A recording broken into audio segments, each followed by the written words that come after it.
Yo, what up, Instagram? Coming at you guys live as promised for a quick little transit update. If you guys haven't been following, I'm doing another transit update tomorrow. It's going to be a much bigger one. I'm going to be collaborating with Witch Dr. Alex. If you guys don't follow him already, make sure that you do. He has a fantastic page. He posts multiple posts every day, lots of content, lots of just spiritual posts, astrology posts, some funny memes, spell work, all kinds of shit. So definitely stay tuned for that transit update tomorrow. We're going to be going into the energies of Uranus and Taurus, which is going to be a profound shift for the collective. I'm not going to touch too much on that today because I want to save that for tomorrow for our dissertation. That is going to be at 9 p.m. Eastern Time and 6 p.m. Pacific Time. So make sure that you guys stay tuned for that. It's going to be very informative. We're just really going to dive deep into what that energy spells for the collective. Uranus spends about 7 years in a sign, so it's going to be something that lingers for a while. It's going to be a very profound shift for the collective. So with that being said, the purpose of this transit update today is just to paint a picture of what the rest of the planets are doing currently. There's a lot of powerful transits happening right now. Lots of shifts, lots of different energies, lots of conflict going on in the air. So this is a great time more than ever to just come at you guys with a little transit update. I'm going to be using the tarot to explain some of the energies to you guys. If you aren't aware, the tarot cards correlate to different astrological placements.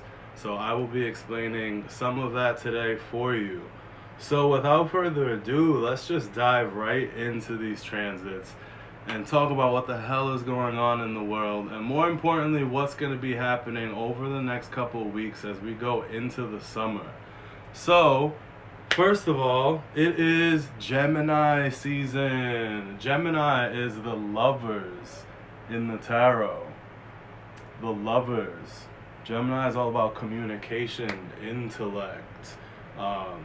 Using your words. Gemini is a very sort of detached sign. They're kind of jokesters. They have a very good sense of humor. So with that being said, the lovers, Gemini. What do we have in Gemini? What does it mean when it's Gemini season? That means that the sun is in Gemini. So with the sun in Gemini, there's a focus on air, there's a focus on communication, there's a focus on intellect and, kind of studying and expanding your mind and your consciousness to an extent, to a very local extent. It's sort of how you deal with communication with people in your general area, your everyday interactions with people. With that being said, right now Mercury is it's not in Gemini just yet, but Mercury is going to be conjunct the sun. Mercury in the tarot is the magician. Mercury is all about manifesting things into your reality with your mind, with your mental, with your brain power. So with the sun and Mercury conjunct, I'm going to touch on this a little bit later, but it's basically going to give us the intellectual capacity and capability to really analyze some of the other energies that are at work. We're going to have some very watery energies coming up. In fact, we're already there right now. For some people who have more detached air energy, I'm talking to you, Gemini, Aquarius, even Sagittarius, people that don't like to be in their feelings. There's some shit coming up for you guys, even right now. We're going to get to that next. But I just wanted to briefly touch on what happens when when Mercury comes into Gemini.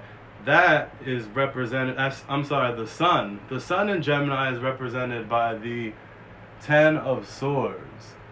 Mind you, technically, this represents the last decan of Gemini, which would be the end of Gemini season. So we're not quite there yet, but we will get there. The reason for that being is because after Gemini comes Cancer. So once you start getting to that cusp of Gemini Cancer, it starts to become a lot more emotional. My moon is actually 28 degrees Gemini, so I understand this very well. Although I do carry a lot of those Gemini traits, I am a very emotional, intuitive kind of person. I'm very in tune with those Cancerian aspects. So some of us can look forward to this kind of materializing at the end of the month, especially if we're more detached and not used to feelings and emotions. And I will come back to that later, because it's not just this Sun in Gemini energy that's going to create this feeling.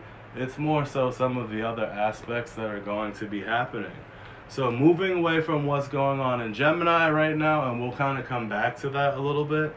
Let's talk about briefly Uranus and Taurus. Again, I'm going to be touching on this tomorrow with Witch Dr. Alex at 9 p.m. Eastern, 6 p.m. Pacific. We're really going to dive deep into this energy. It's going to be a huge shift for the collective.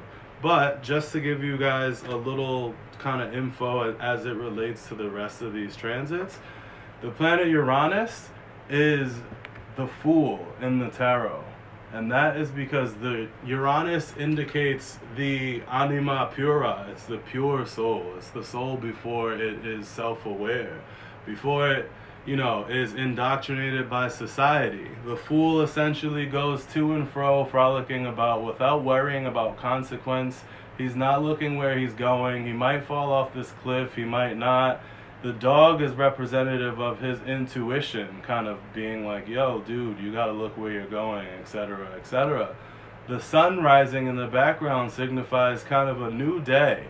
While this card is a little bit naive, a little bit silly, a little bit unaware, it also signifies sort of unlimited potential, which is very much what Uranus is. Every time Uranus goes into a sign, it's bringing a burst of ingenuity, creativity, revolution.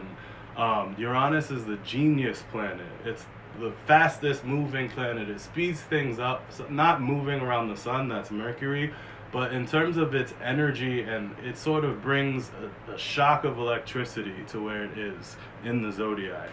So with that being said, it goes into the most stable and rigid sign of Taurus, which is represented by the Hierophant in the tarot, which is all about structure, rules, sort of deep roots that society has, which is why it's signified by the church.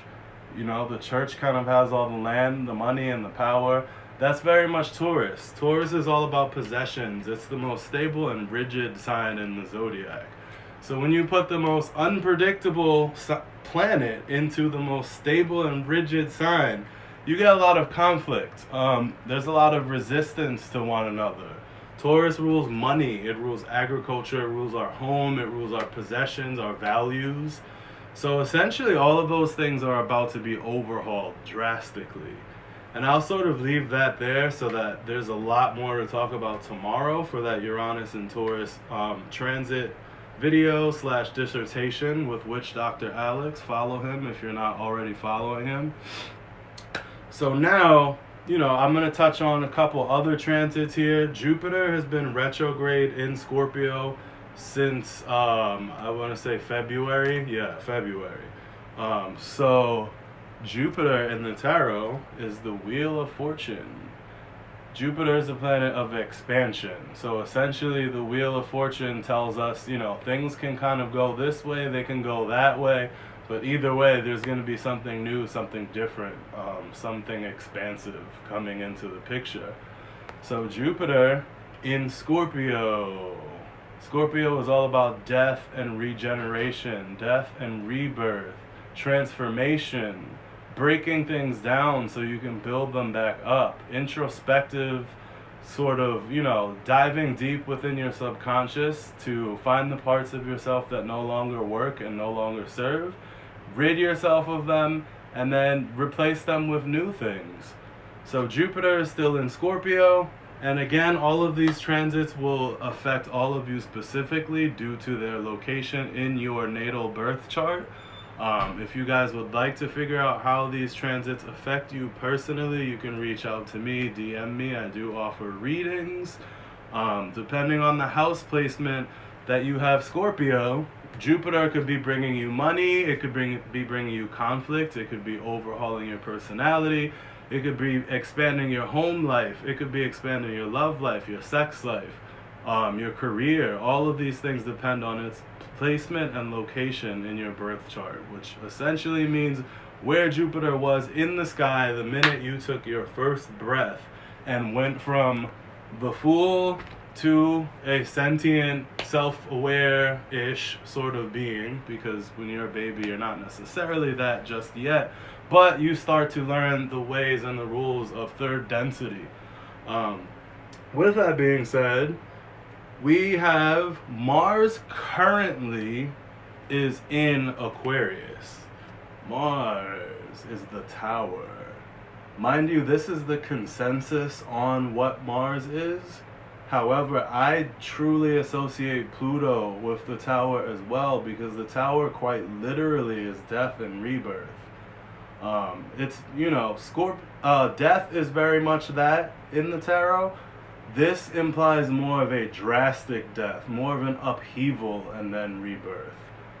You know, so it is very Mars. Mars is a very sort of, you know, destructive energy, or at least it can be when it's not channeled properly. So Mars right now is in the sign of Aquarius, which is the star. Now Mars rules what? It rules your passion, your sex drive, your energy, sort of, you know, your ambition to an extent. Just how you exert your flame is very much Mars. So in the sign of Aquarius, this is pretty profound, because Uranus just went into Taurus, and Uranus rules Aquarius. So with Mars in Aquarius, there is going to be a slight shift for people that want to do more for the collective, for the greater good. You're going to be feeling, you know, how can I do more for people? How can I give back to the community? How can I help those in need? How can I link different groups of people together so that we can link our resources and do something that's, you know, conducive to growth for humanity and for the collective? Now, the thing with Mars is about to go retrograde. It's right now, Mars is in its shadow period. A shadow period with a retrograde cycle essentially just means that Mars has reached a point that it's going to go back over when it goes retrograde.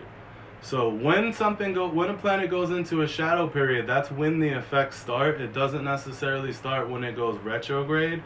Now, Mars going retrograde, this functions sort of the opposite way of how your Mars already functions. So if you're someone who has a ton of drive, a ton of ambition, ton of sex drive, you're able to put your passions into your work.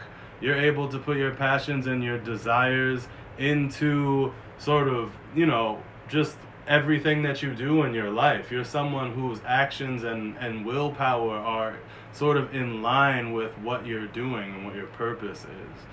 So if that is the case for you, you might experience that sort of wavering a bit. You might experience a little bit of a lack of energy. Things might slow down for you in that department. Whereas if you're someone like me, who has Mars 29 degrees Aries, whereas it functions more like Taurus, I struggle with my energy levels, with maintaining a quick and strong energy level in terms of putting my passions and putting things into projects. I move a lot slower. So with Mars retrograde, I'm actually feeling, you know, ready, where things are intensifying, things are speeding up. It's a little different for me because Mars is literally conjunct my sun right now. So, you know, that's a little bit intense. Uranus is also conjunct my Mars at 29 degrees Aries, and Mars is conjunct my sun at 29 degrees Capricorn. So, with that being said, let's talk about what happens when Mars is going to go retrograde back into Capricorn. It's going to affect me a lot because my sun sign is 29 degrees Capricorn. So I'm basically having Mars go over and back. Mind you, I'm having my Saturn return right now as well. We also have Pluto in Capricorn. So let me show you what these are in the tarot. First of all, I just showed you Mars, which is going to go retrograde. That's the tower. It's going to go from Aquarius back into Capricorn. Then we have Saturn. Saturn is the world in the tarot. Mind you, this card does not necessarily really give you the full energy of what Saturn is. Saturn is a lot more malefic than this card can be when it shows up in a reading. You know, Saturn is a planet of discipline, karma, restrictions. It binds you. Its location in your birth chart shows you what are your biggest struggles in life. It shows you the area of life that you have to give structure and discipline in order to succeed and move forward in things. So with that, Saturn is still retrograde in Capricorn. So that's, we're all dealing with this right now. Again, if you would like to know where Saturn falls in your chart and what area of life this affects you, you can hit me up for a birth chart reading. Now, we also have Pluto, which is judgment. Pluto is also retrograde in Capricorn right now. There's just a block party in Capricorn. Mind you, Lilith is also in Capricorn. For those of you that don't know, Lilith is a very sort of dark energy. It's not, I wouldn't necessarily call it malefic. It's more of a trauma energy. It's more of something that happened to you in your life that gave you it gave you some darkness. It gave you this sort of resistant quality that also serves as kind of a fight or flight kind of quality. It's this darkness that comes out of you when your safety is a little bit threatened.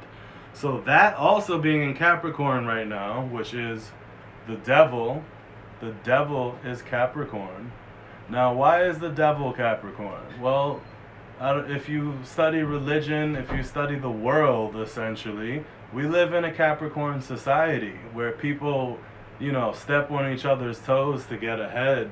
People take from the little guy. People basically abuse the system and the structure to get ahead. And that's what this is about. That's what Capricorn is. Capricorn is about building systems and structures to further yourself. This is why Capricorns can be so reserved. They can be a bit reclusive, and it's because, they're very focused. They're very ambitious people. They're very focused on their tasks because they want to get to that point that they want to get to. So with that being said, with all of these energies in Capricorn, mind you, this card here, the Three of Wands, this is Mars in Capricorn. This is the second decan though, and it's going to be going into the first decan. So, loosely, this energy sort of represents what Mars in Capricorn is. Mars listens to Saturn, which rules Capricorn. So when you have that energy infused into the sign of Capricorn, it's sort of this situation where you're just looking out into the world, looking at where you're going to make your mark. You kind of have your energy in order, and you're ready to build foundations and structures and put your drive and your energy into that building.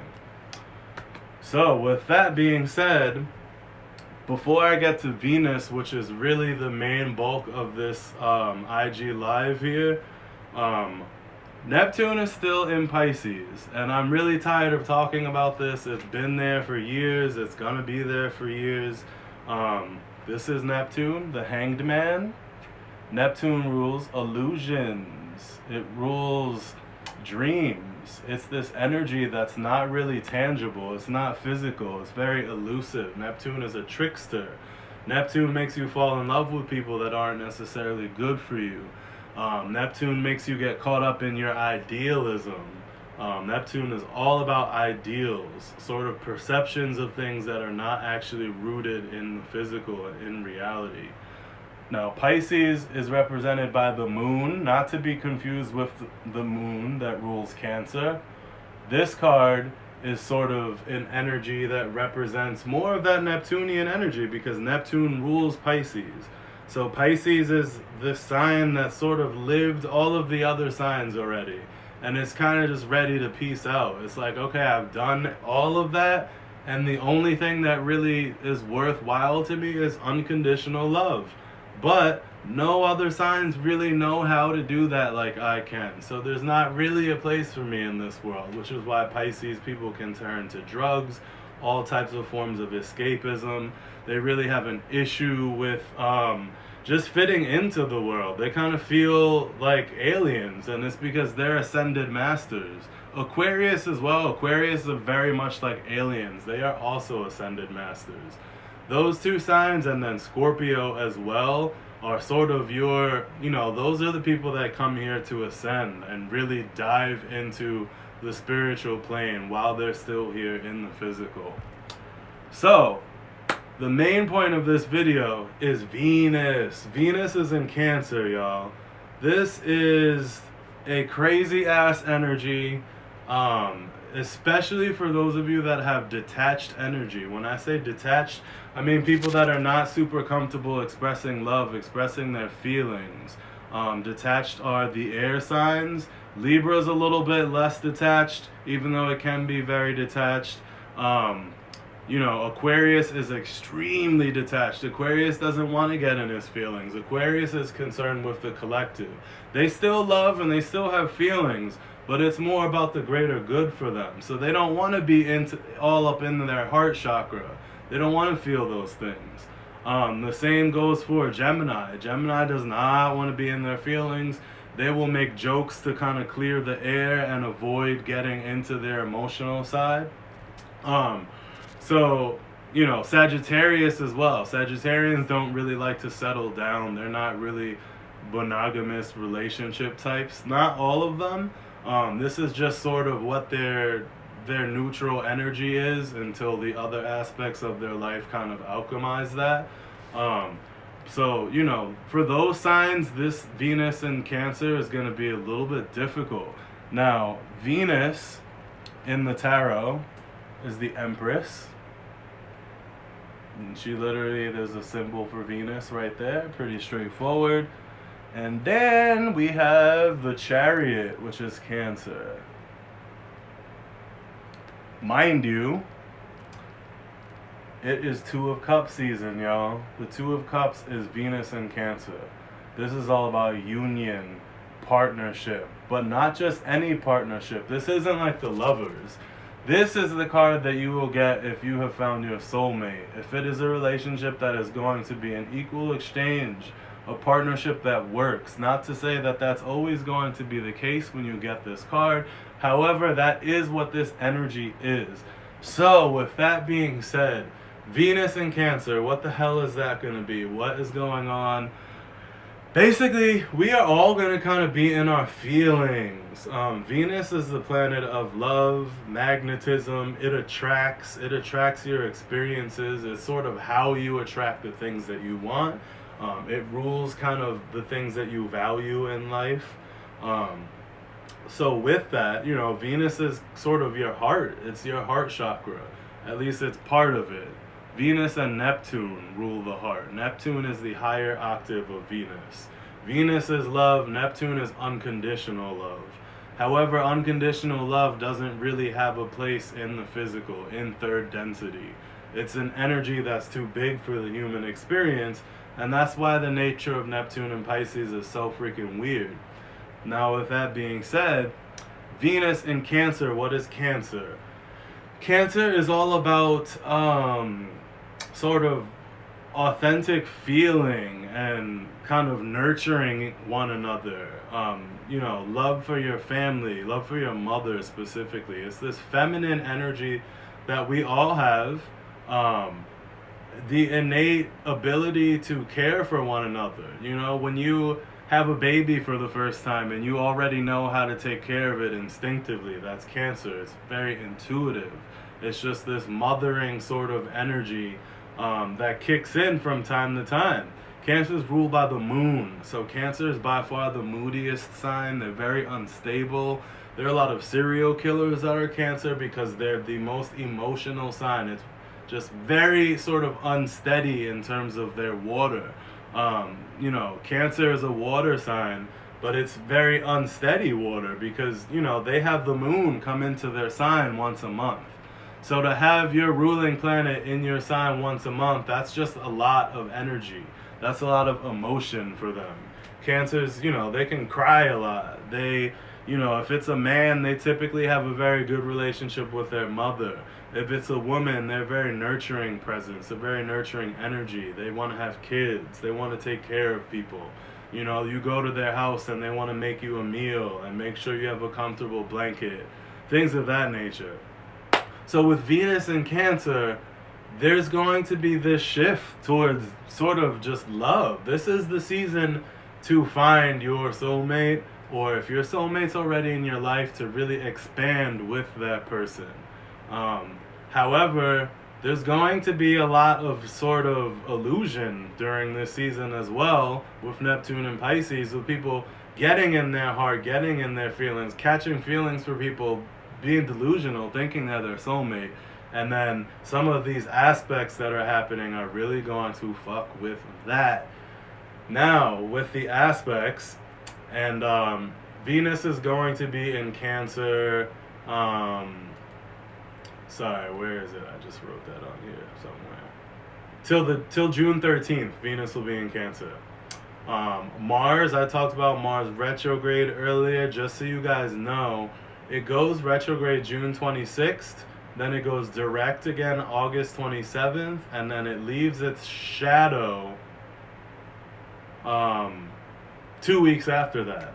So with that being said, let's backtrack again here. I'm sorry if I'm jumping around.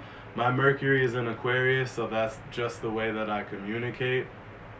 Let's talk about some of the aspects that are happening. If you don't know what an aspect is, it's essentially the way that the planets interact with each other.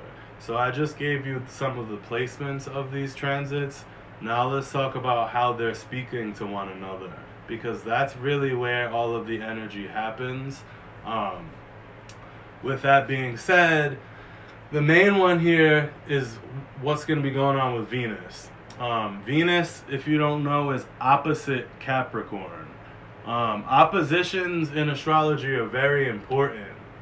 They're sort of literally kind of opposites. They're not necessarily in much harmony with one another, but at the same time, they very much complete one another. Capricorn is all about, you know, becoming a business tycoon and busting your ass, grinding every single day, working 16-hour days, working yourself to the bone so that you can build, structure, routine, just a very rigid kind of energy that's very focused on the prize, very money oriented. Meanwhile, Cancer is all about nurturing other people, taking care of the home, making sure people are eating what they need to eat, making sure everything is comfortable, bringing beauty to other people in your home, specifically your family. Cancer is all about family, love. Now, with Capricorn, you can't go out into the world and truly be that business savvy go-getter if you're not taking care of your emotional needs, which is the opposition, which is Cancer. If you don't have a home to come back to every day, if you don't have someone to love you and nurture you, then you're going to burn yourself out doing all of those Capricorn things. That is why this opposition is extremely profound. Venus in Cancer is going to be opposite Saturn and Pluto in Capricorn in retrograde. Saturn and Pluto being very malefic, very dark, very heavy energies. Saturn giving us restrictions and discipline, saying, no, you got to do this, and that before you can have any fun. And if you don't do it the way that I'm wanting you to do it, then I'm going to fuck this, and that up so that you have more shit to do. That's Saturn. Saturn's basically that male patriarch that yells at you for, you know, walking in the house with your shoes on. Shit like that. So Pluto is this energy that brings death and rebirth everywhere. Pluto's like an inner saboteur, especially if you have Scorpio energy like me. It can sort of just bring this darkness out of you that brings conflict into your life. You'll just fucking snap on someone one day and not realize where they came from, and it was Pluto. Ultimately, you snapping though will lead to better outcomes though. it works out to be good in the end. It works out to be favorable in the end. It tears down walls so that it can build foundation a little bit sturdier. So with that being opposite, Venus in Cancer, which is calling us to love, is calling us to nurture, is calling us to sort of be in our homes with the people that we love and just experience that joy and abundance that comes from bonding with those people that we truly care about. Those two things are not really in harmony with one another. So what you are going to experience, and again, this is all predicated upon where these planets fall in your birth chart, your specific birth chart, the day and the minute that you were born. All of these transits will hit a certain house in your birth chart, and that will determine how they really play out in your life. But for the most part, these malefic energies opposite Venus are going to be exposing fake love that doesn't work for us. If you're dating someone that's not really for you, they don't have your best interest at heart, Pluto is going to shake that shit up. There's going to be a lot of breakups this season. A lot of couples that really see each other's true face for the first time. So look out for that. That's extremely profound. It's going to be a little bit difficult. With that being said, Venus is going to be trine Neptune in Taurus. Trine is a good aspect. That means these two things are working harmoniously together. So Neptune going into the sign of home and sort of stability and structure, it's, adding this electricity and these eurekas and these quick moving revolutions and thoughts. That being trine Venus, which is asking us to love and nurture, that is sort of, it's almost adding vitality to that love that Venus is already calling for us to do. It's speeding that up. So if you're in a relationship with someone, Neptune being trine that Venus is going to speed that shit up quickly. You're going to find yourself meeting someone, you're going to go on a date, and at the date be like, well, you know what are you doing tomorrow? And then hang out the next day, and then hang out again 2 days later, and then you might not see them for 3 months, because that's also the nature of Neptune, is very unpredictable, very unsteady. So the nature of Neptune is you really can never predict what it's going to do, because it simply is unpredictable. So with that being said, look for it to just make those love relationships very different. Lots of different things and unexpected things are going to be coming into fruition and manifesting in your love relationships. With that being said, the Sun in Gemini is also going to be trine Mars in Capricorn. In Aquarius, rather. Sorry. It's trine Mars in Aquarius. So these are, the Sun is going to be lending thoughts and communication patterns to what Mars is going to be doing in Aquarius. Mind you, Mars is about to go retrograde. It's in its retrograde shadow right now. So that's already bringing some of these kind of dark and malefic things into people's lives. If you have a lot of Martian energy, you're probably noticing this already. Your energy levels are fluctuating. It can just bring up a lot of conflict in people's lives. Mars is a very destructive planet. Like we said before, Mars is the tower. So when Mars goes retrograde, we can expect some of this, depending on where it is in your birth chart and also the aspects that it's making to your personal planets. But for the most part, Mars retrograde is just going to function differently than your Mars already functions. So it's either going to speed itself up or slow itself down. With that being said, Uranus in Taurus is also trine Saturn in Capricorn. So, this is kind of an interesting energy as well, because Saturn is sort of asking us to be a taskmaster and stay on top of our day-to-day routines, making sure that we're putting in our hours every day, we're being rigid in our work, in our pursuits, we're putting in the time, the effort, the blood, sweat, and tears. Whereas Uranus in Taurus is trying to speed up our home life. It's also speeding up Taurus, which also rules kind of, working hard and your day-to-day activities, your sort of Taurus is a very hard worker. It's a very stubborn kind of energy. And stubborn doesn't really work with Uranus. Uranus is just going to throw a monkey wrench in all of that. So, with Uranus being trine Saturn and Capricorn, there is this energy now to kind of speed up the work that we've been doing. Saturn has really been making us focus on our pursuits, our careers. It's really been making us analyze what are our steps for the future. What do we want to build right now? What should we be building right now? Uranus kind of trining that is just going to give it a jolt of energy. So perhaps, depending on where this is in your birth chart, perhaps you have been busting your ass for the last couple months. You've been killing it while Saturn's been in Capricorn. Now with Uranus trining that, you might notice things picking up a little bit. You might actually start to see things come to fruition, where all that work that you put in now starts to pay off a bit. You start to see things manifest for you. So that's going to be extremely profound, especially with all the other things Uranus is going to be putting into Taurus. Again, that's a 7-year transit, Uranus through Taurus. And again, I'll be talking about that tomorrow. 9 p.m. Eastern, 6 p.m. Pacific with Witch Dr. Alex. If you don't follow him yet, please follow him. He has a dope page. But yeah, with that being said, 7-year transit. It's not really something you're going to feel overnight, but at the same time, the nature of Uranus is very sudden and very unpredictable. So it can just come like a flash of lightning. Boom. And then, Jupiter retrograde in Scorpio still is going to trine Pluto retrograde and Capricorn, which is the same degree as Lilith right now. We just talked about Lilith and sort of that dark energy that it brings and lends to, Pluto. That's already a very dark energy.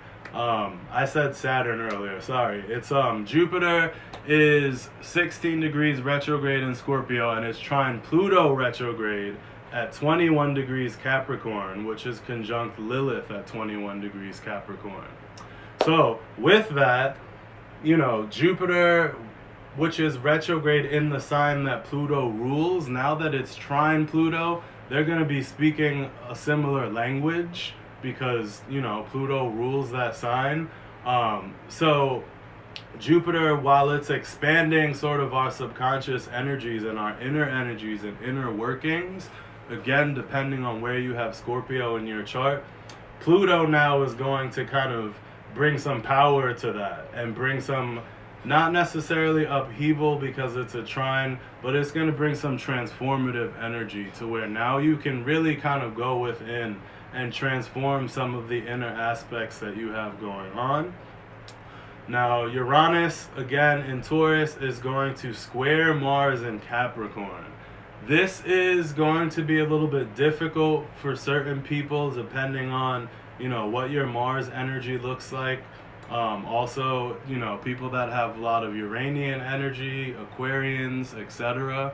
Some of your actions, if your actions aren't in line with sort of the collective and the greater whole, Uranus might throw a monkey wrench in that. Some of you are working jobs that aren't really in line with your purpose here. And, you might lose those jobs. You might lose a job so that you ultimately can be put on your path. Uranus is very much here to put people on their path. It's here to speed shit up, speed people's minds up so that they move into their light. They move into sort of their role in the greater good, which we are in the age of Aquarius now. So these themes are going to start to become a lot more important with people. Lastly, Uranus in Taurus is also going to be squaring Pluto in Capricorn. This is a very profound energy, especially when you understand what Uranus in Taurus might bring to this world. Squaring Pluto in Capricorn, what's going on with Pluto and Capricorn in general? Capricorn rules the structure of society. We're seeing, when you look in the news today, it's almost like a fucking joke with some of these political things that are happening. We're just kind of losing any last bits of respect that we had for our government. It's sort of just this big fucking circus right now. There's a lot of death. kind of coming to our political system. People are starting to wake up and realize that our two-party system is bullshit. The whole Bernie Sanders movement is starting to quicken as we start to get ready for this next presidential election. Pluto in Capricorn is actually starting to bring a bit of death again to that structure and to the patriarch that kind of rules that structure. We're seeing a lot of cases of men, sexually assaulting women, sexually abusing women in the workplace. A lot of these themes are really popping up to where we're really starting to see a death of just the way that things are in this world, the structure of it all, the bones that kind of keep everything together. So with that being said, that is pretty much what I wanted to cover today. I gave you guys all of the tarot associations with at least the current transits. If you would like to know the rest of the astrological associations of the tarot, I will be making a video on that shortly. However, I did just make a video today. It's on my Instagram, on my page. It's a 12-minute video split up into 3 different posts of 4 posts each, because Instagram is awful and it limits everything and it's not really conducive to spiritual practices, but that's what we got, so let's make it work, I suppose. So with that being said, again, make sure you guys tune in tomorrow at 9 p.m. Eastern, 6 p.m. Pacific time. Me and Witch Dr. Alex are going to be giving an IG Live dissertation on the energies of Uranus and Taurus, what it spells for the collective, what you can expect, and what you should start thinking about in terms of your money, because the way that we do money and commerce right now is definitely in for some upheaval and some change and some revolution. Pluto also going into Aquarius. We're going to discuss that tomorrow as well. If you look back through history, almost every time Pluto goes into Aquarius, there is some kind of war, there is some kind of revolution, themes of people fighting for their rights and taking back what's theirs. So, as much as that sounds, kind of scary and this and that, when you look out into the climate of things, you can kind of see where things are going. So we'll be talking about that tomorrow. So with that, I wish all of you, anyone that tunes into this, I will be putting it on my YouTube as well. So everyone, I wish you love and light. If you would like a reading from me to figure out how these transits affect you specifically, feel free to DM me and reach out to me, or email me at theakashicreview@gmail.com. And that's it. That's a wrap. Peace.